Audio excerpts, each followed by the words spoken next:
Hey there, and welcome. You know that feeling when you're in a meeting and you feel like your colleagues are speaking a completely different language? Well, today we are going to crack that code. We're diving into the most common phrases in business English so you can walk into any room and communicate with total confidence. Does this feel a little too familiar? You're right in the middle of a great discussion. Ideas are flying around, and then somebody drops a phrase that just stops you in your tracks. You kind of get it, but you're not 100% sure. And that little moment of doubt can totally throw you off your game. Well, you're in exactly the right place. We're going to break down these confusing expressions one by one and turn all that confusion into real confidence. So, let's get right into it. To make this super practical, we're going to frame this like a typical workday. We'll start with how you check things off, those first conversations and tasks of the morning. First up is a classic, to touch base. This phrase is an absolute cornerstone of efficient work communication. Look, it's not a request for a long, deep meeting. It's actually a signal that you respect their time. It just means, hey, let's have a quick, informal check-in to make sure we're on the same wavelength. And this is where the magic happens. Let's talk for a minute is fine, of course, but let's touch base? Well, it just sounds more plugged into the professional world. It implies you're both busy, you get it, and you're all about being efficient. It's a small change with a big impact. So what happens when a plan just completely falls apart? Well, you have to start from scratch. This phrase paints such a clear picture, right? It's like you're wiping the whiteboard totally clean and starting again from square one. It's a really powerful way to say, okay, total reset.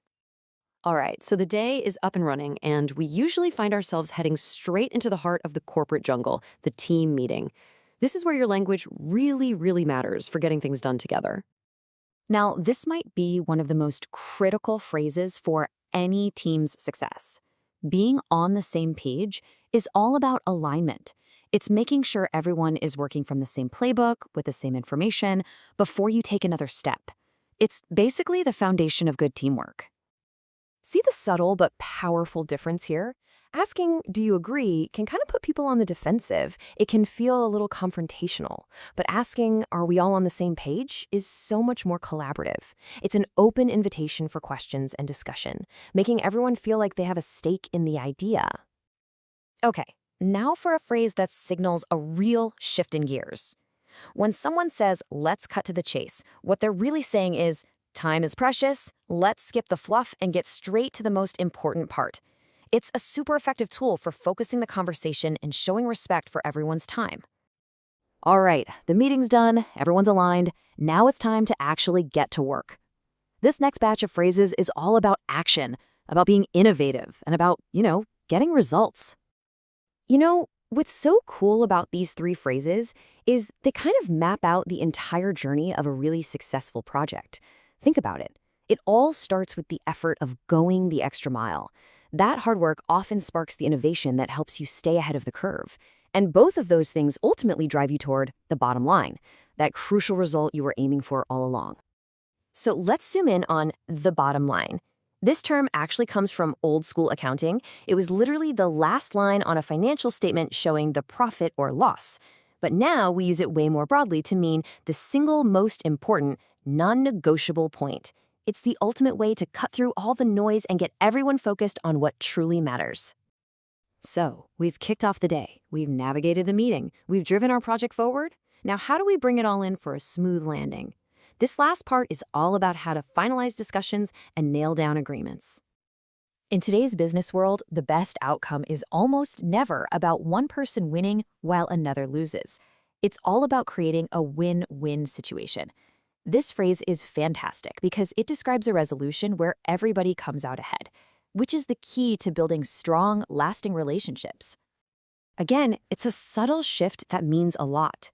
Saying a deal is good for us both is perfectly nice, but when you frame it as a win-win situation, you're tapping into a recognized business concept. It signals that you're thinking like a partner focused on mutual success, and that builds a ton of trust. And finally, how do we end things without it being awkward? To wrap up is the perfect go-to phrase. It's a clear, polite, and universally understood signal that we're about to bring the meeting or conversation to its conclusion. It smoothly guides everyone toward the finish line. So when you boil it all down, these phrases aren't just empty jargon. They're actually powerful tools for being more efficient, more clear, and a better collaborator. Honestly, getting comfortable with these can genuinely change how you operate at work. If you remember nothing else, keep these four in your back pocket. They are absolute game changers. So think about it for a second. The next time you're about to say, let's talk, maybe I'll try, let's touch base. The goal here isn't just to know what these phrases mean, it's to actually start using them. So I'll leave you with this. Which one are you going to try out first?